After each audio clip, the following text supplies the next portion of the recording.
I'm joined today with Vicki Freed of Royal Caribbean Cruise Line, and I am so excited to be here on the Utopia of the Seas in the Ultimate Family Suite. I mean, we are actually in one of my favorite suites on this ship. So first I want to thank you and your team for inviting us on this ship because we always love to come and spend time with you guys and see what you guys have, your new products.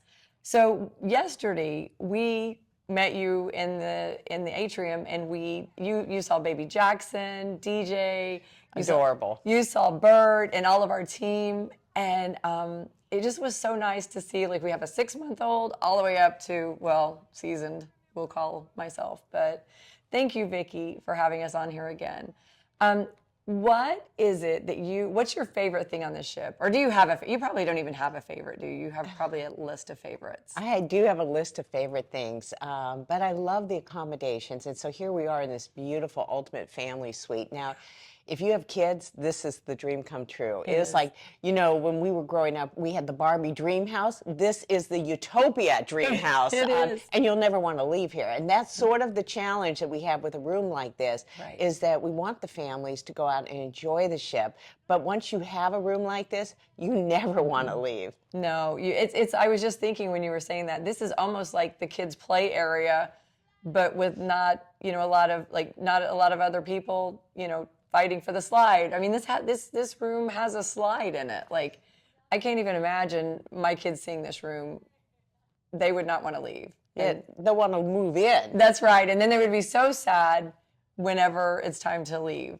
So here on the Utopia, I love your key phrase. It's the ultimate weekend. Am I saying that right? Yes. I am. Okay. How did you guys come up with that name or that tagline? I love it. Well, we've always been one that has been an innovative company. Yes. And so we thought, what could we do differently in the current landscape of the cruise industry? And that was to put a brand new ship on 3- and 4-day cruises. And it was a bold move because this ship needs 15,000 people a week, okay? Two Right. sailings, Yeah. 7,000, 7,500 per sailing.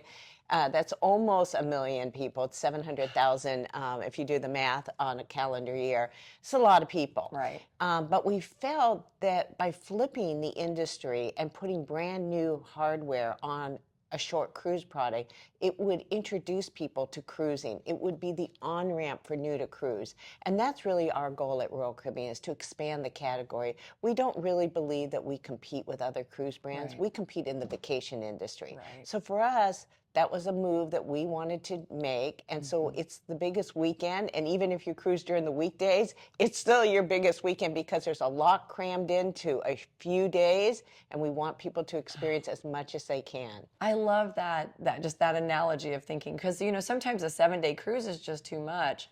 But what I love about it is there's so many things to do on this ship. You're not going to be able to do everything. And so then that makes you want to kind of come back and see, because like when you go on a vacation and you feel like you did everything that you could possibly do, you don't want to go back. And sometimes just that lead in of saying, we a lot of times hear people say, well, 7 days is too long. So a 3 and 4 is that sweet spot to get people to experience it. And then they're like, oh, when I came on, I wanted to do this and I wanted to do this. I mean, you guys have is it eight hot tubs, and how many swimming pools do you have on? Like, you can't even experience all of the things, even if if you say, okay, I want to hit every swimming pool while I'm on here. That could be like your goal, but it's just there's something for everybody on this ship, and I absolutely love that. Yeah, there really is something for everybody. And we've put a lot of focus on music and the vibe and the DJs and the entertainment. And I don't know if you saw the ice show last night, but the ice show is getting like the most incredible reviews. And I have seen all of the ice shows on all of our ships. And I have to say that truly this is the best ice skating cast. It is the best theme music, costumes, spectacular performance. So don't miss that if you haven't seen it yet. Okay, I definitely would put that on my list. What are some of the other shows that on the ship while we're talking about shows? Because I think your entertainment is just top notch, and the Aqua Theater, I mean, it's just like, I don't even know where you find these people, but you do an amazing job at it. And I know your entertainment team is just amazing. But like, I know you're gonna love all of them. But what would be the next? So if I see the ice show, what would be? Because I only have 2 more nights left. I know on you here, got to move so fast. I'm on gonna this have to cruise. be like, and that's sort of the problem. Yeah. It's a challenge, it's Yeah. a problem, and it's an opportunity. You gotta move. Right. So I say don't sleep. Yeah, well, and that's what last night. I mean, I kind of went from like I had a meeting, then I had dinner, and then it's like I went from one thing to the other. And so by the time I went back with the kids, they were both knocked out. And so I was like, I need to get up or get to bed because I had to get up early this morning to see you. But like, so I'm trying to think of what else on here. The food is always phenomenal. I ate at Chops last night, and that never disappoints. But what it would be one of your favorite restaurants on here to eat? I do love chops. I like a great steak. Me too. And I like the tomahawk steak last night. Did you order the one with the big bone? I mean, that was a little bit too big, but it was delicious. And but going back to the entertainment, I would definitely recommend seeing the big production show called All In. Like, we're all in, and it's music, it's fun, it's got costumes, it's got an incredible cast. I also do like the Aqua Theater show. It's 80s music, and it makes it fun, and these divers are amazing, and the swimmers. And, when you were asking, how do we source this talent? Most of the skaters and most of the divers and swimmers are from the Olympics. Wow. And so people always say, well, what do you do after the Olympics? Well, you go to work on a Royal Caribbean ship. We actually hire more skaters than even the Ice Capades. So we're the largest employer of skaters. And it really gives them another opportunity to really continue on with their passion. That gave me goosebumps just thinking about that you guys, there's life after the Olympics. And JJ played basketball, and so we always talk about that. Like, what is after? What do you do after? And so I love it that you found a home for these people that are passionate about ice skating, diving, and all of these things. So just in the bigger picture of everything, like what a powerful thing that you guys get to be a part of these people's careers, that they're not going to be able to play in the Olympics forever, but they can dive or they can skate with you guys. And I mean, that's just, I don't know, I love that. Like, I love the bigger picture of that you guys get to do that. I was getting my hair done last night in your salon, and the lady was telling me about your All In show, and she was just telling me about how cool it is. Because I said, well, what would you recommend? I always like to ask the employees on the ship, and what do you like? And she was just telling me, and she's like, we created it. And am I saying that right? Like, that this is a Royal Caribbean production. Yeah, it is. And she was so proud. She was from England. This is her first contract working in the spa. And she was just so proud, and she just felt like, so here's somebody in the spa that just felt connected to the entertainment, just a part of something big. So I love that. I love that's what you do here. One thing I asked you earlier, I was like, are you okay if I talk about like being a woman in the industry? And so yesterday at the naming ceremony, they named a lot of the executives, and I love the executives at Royal Caribbean. I mean, you all are so amazing. But when they said your name, like, the crowd just went nuts. I mean, they went nuts. And I don't know. I mean, you have to know a little bit of the power and the impact that you've made in so many people's life. Like, in my life, like, when I see you as an executive, I'm like, I can be an executive, and I think sometimes we just don't see women in these positions very often. So one, I want to thank you for being just a good role model for all business women, or just women in general. I think you I don't know if you know how big or how important that is, but like, do you hear, like, I mean, so do you know what I'm talking about? Like, I can't be the first person that has ever said this to you, but I know that there's no way it's been easy. Like, nothing is easy. Well, nothing is easy, but, as my husband always says, everybody has stress and everybody has challenges. I don't know that I really focus in on being a woman role model. I just really have always taken a view. And when you go back to the applause, I really have to tell you, it's probably because I'm old, and I've been in this industry a long time. I don't think that's true. I don't think it's true. But I care about people. And I think when you care about people and you're sincere about it, and you treat people with kindness and respect, people like that. And, you know, at the end of the day, I have a fancy title, but that does not define who I am. You know, I sometimes have a business card with me and people are like, oh my God, I can't believe I'm talking to Vicki Freed. And then I rip up my business card and it has my title on it. I say, now we're all the same, you know? And I'm grateful for the fancy title. Don't get me wrong there. But at the end of the day, we're all people. We all want to be treated with kindness. And so I think that's how I've lived my career. And I've never really thought about it, men versus women. I've just really thought about, if you want something, just keep working hard for it. And there have been challenges along the way. I'm a mom of 3 kids, and there were times I missed events and I felt horrible. I'll never forget this Halloween. I was coming home from work, and I love to go trick-or-treating with my kids. And this was something that was so important to me. And I was stuck in traffic for hours, and I couldn't get home to go trick-or-treating with them. I felt horrible. I don't think it scarred my kids. I don't think they even remember it, but I remember it. So, you know, when women say, how do you balance it all? I don't know that you balance it all. You throw up a lot of balls, and you hope you catch the majority of them, but some of them fall to the floor, and it is what it is. And I think women probably feel more guilt than men. So. Men kind of like let it go and it's no big deal.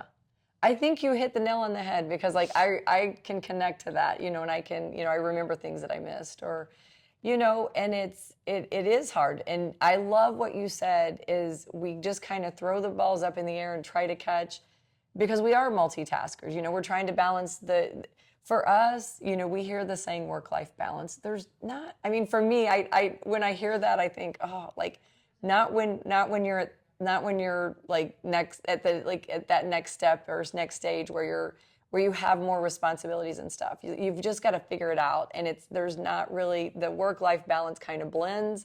You got to figure it out. It's like what looks like this day, it's not going to look like the next. And so I think as a woman or as a mom or grandma, like I think that we do our best, like you said, and we just try to catch as many balls as we possibly can and do it as gracefully as we can. But we are going to miss sometimes, and you know, hopefully we have family members and we have colleagues and we have, you know, people surrounded with us that they understand, you know, like, hey, Vicki just wants to be at home with her kids on Halloween. But I love this industry because it allowed me to be a mom. You know, it allowed me to be a wife, and it allowed me to do all these things. And it made it, I think if you have to juggle, this industry is a good industry to be in for juggling the family, like all the responsibilities in life. And so. Yeah, I remember my youngest son is 6 years younger than my first two. My first two are very close. And so when my first two were away at college, we had a lot more time with my youngest son. Yeah. And so he was 12 years old, 13. And, you know, I remember sitting at the kitchen table one night having dinner with him. And I said to him, Brent, do you wish I was a stay-at-home mom where I would have fresh baked cookies for you? This is my version of stay-at-home mom. This is us. I'd have fresh baked cookies for you every day when you come home from school.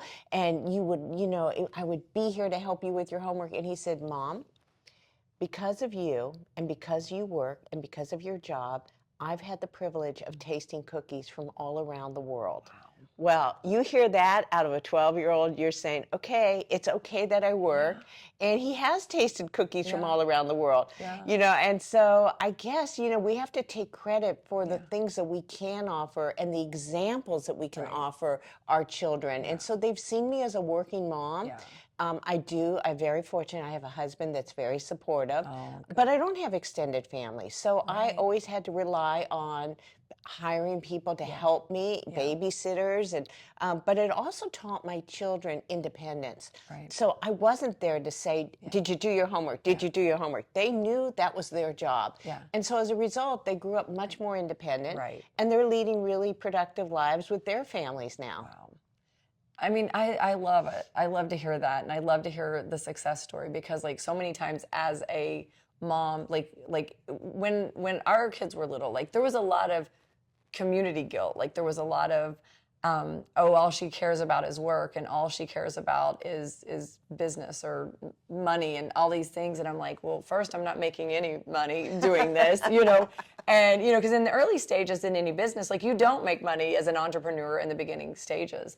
But I I just, like you said, like that guilt, and when you're around people, but like you're here in the Miami area, so you're probably around other women that work, but I mean where we grew up, or I grew up, like there just wasn't there wasn't people like me. So you did get that stereotype. So a lot of times the kids would hear people say things, and sometimes they would defend, sometimes they wouldn't, sometimes they would use it and play with it and be like, oh, well, you're always at work, and guilt you into that. But there was just something when I started MVP, there was that passion, and the people that were gravitating toward me were just such good people.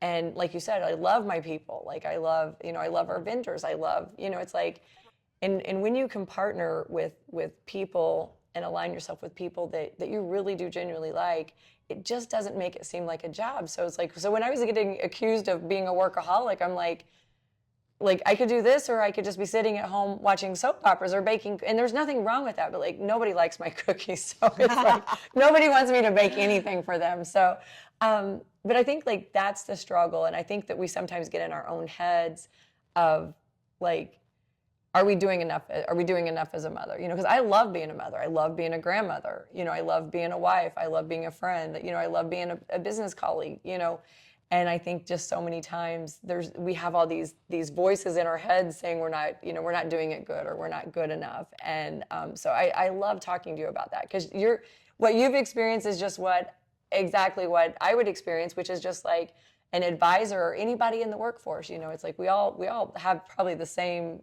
struggles. So I love that. We do. And, I remember early on in my career, speaking about working moms versus non-working moms.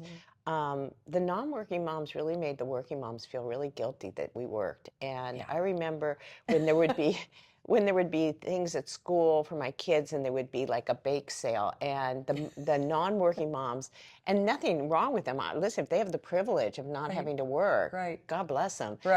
They would bake beautiful cookies, and I would run to Costco, quickly get the cookies, and then drop them off in the carpool line. And it was like, it's like the walk of shame with the pre-baked, pre-bought store cookies or brownies or whatever. It was. And, at the end of the day, it's all worked out. I remember one time where a mom in our neighborhood called me. She says, do you think you can give my children a ride to school on such and such a date? I have a doctor's appointment. I said, yeah, no problem. My nanny, Clarissa, she'd be happy to drive them. And she said, oh, no, if it's not you, it's not your nanny. I'm like, okay. Well, but, it is what it is. And I think it's funny because, it's, and there's nothing, like I said, like I was a stay-at-home mom for while JJ played basketball, during that tenure of our lives. And but actually I think that was way harder than creating, owning, starting a business and working and being the CEO of a travel agency. But it's the guilt and it's the mind games, because it's like we get in our head, because I'm like, I thought being a stay-at-home mom was way harder than what I do now. Much, much harder. But I'm like, I'm not sure why I chased that other, there was something missing in my life. And so I just absolutely love that. So, I love that. And I love to, because we really don't talk about that. Women, we just don't, we just ignore it, and we just keep going forward. So with our agents, like sometimes I'll talk to them, like what are you struggling? And all of our struggles are all different. Like they're all so, what I might struggle with, somebody else might be like, I don't relate to that, or, vice versa. But I'm proud to know you, and I'm proud to partner with you, and I'm proud I'm proud of this ship. I'm proud of the innovation that you guys, you think outside of the box. You just go the extra mile, and you make people feel so special, Galen was right. I think she was texting Tracy maybe, but she's like, where are you? I'm going to be right down there. And your team has always made sure that you've greeted us with a smile on every, even in the beginning when you had no idea who we were. Your team is just, you have an amazing team, and they've just always made us feel so welcome and a part of your family. And I thank you for that, because that comes from good leadership. you know, Thank that you. comes from you. Well, and your everybody team. is important. Yeah. And so, you know, the way I've always viewed the travel advisor community is that it doesn't matter where you are in this race. Right. You could be at the starting line, Right. never have sold anything. Right. You could be halfway through the race. You could be continuing on to great things. Right. But everybody has potential, and it's just about Everybody. nurturing that potential and helping people and guiding them. And Right. at the end of the day, it's fun to watch people get success. It And is. you are a great example of someone who has created from a dream, a vision, and now you have this beautiful, successful company, and you're making a difference in other people's lives. So the people that work for you, you're touching their lives, and then they in turn are touching their clients and Right. prospects. So Right. it's a win-win. Yeah. And really the business we're in is to create memories and to is. create experiences for people. And you can't find a better business than that. No. It sure beats so many other businesses. So we're making a difference. I love it. I love it. And I think with that, I think we'll wrap it up. But Vicki, I cannot thank you enough for just being so kind to us and having a team. And I think you're right. Like, I think that in a world where we can be anything, we can be kind and we can be Absolutely. powerful, and we can make other people's lives better just by smiling and being kind to them. And I think your company, your brand represents that. I hope that MVP is an extension to that Absolutely. brand. And I can't wait to go see what else this ship has to offer on here. And you better get busy. It's a short cruise. It's know. only 3 days. I only have 2 days left. So, but thank you for joining us. Thank you. Thank you.